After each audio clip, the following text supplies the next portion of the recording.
Alors, La sagesse du chien, c'est une pièce de théâtre que j'ai écrite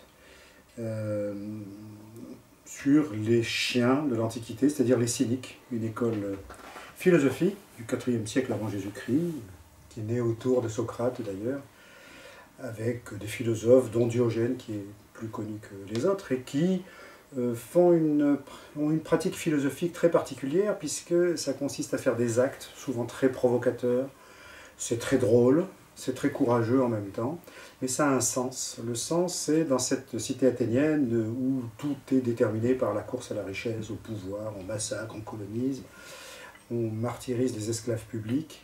Eh bien, ces cyniques ont décidé de prendre le contre-pied et donc passer de l'avoir et du paraître qui règle la vie déjà à Athènes, à cette époque, à l'être. Ils ont décidé de devenir des humains.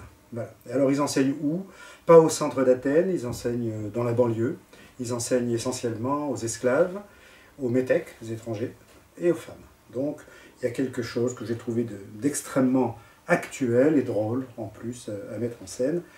Donc l'intrigue, c'est pas un récit philosophique, c'est Cratès, le disciple de Diogène, qui vient d'assister à la mort de son maître, mangé par les bêtes sauvages, comme il l'avait souhaité, et voilà, il va raconter ses souvenirs, puisqu'il est très triste évidemment, il va raconter ses souvenirs, la rencontre avec Alexandre le Grand, la rencontre avec Platon, un ensemble de récits sur le hareng qu'il faisait tirer au bout d'une ficelle comme avec un chien, sa lanterne avec laquelle il cherchait un homme en plein soleil au milieu des citoyens d'Athènes.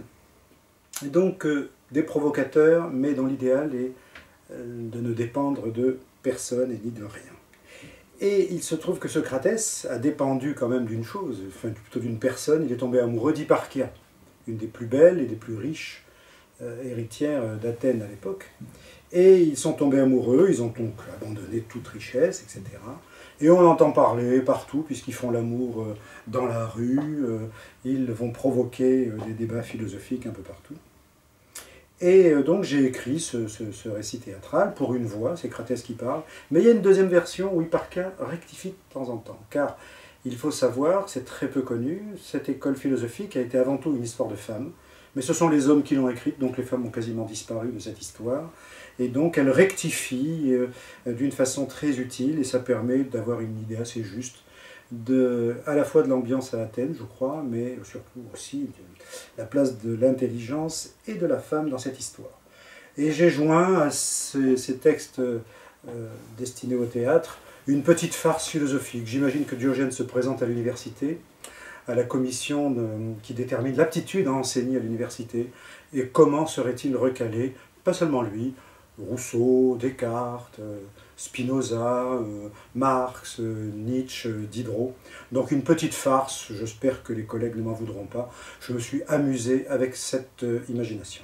Voilà, donc un petit livre entièrement tourné autour de ces chiens qui étaient, je le crois, beaucoup plus humains, et en tout cas peut-être plus profonds que beaucoup de philosophes qui se pavanent à la télévision, et en tout cas plus modernes qu'eux. Voilà.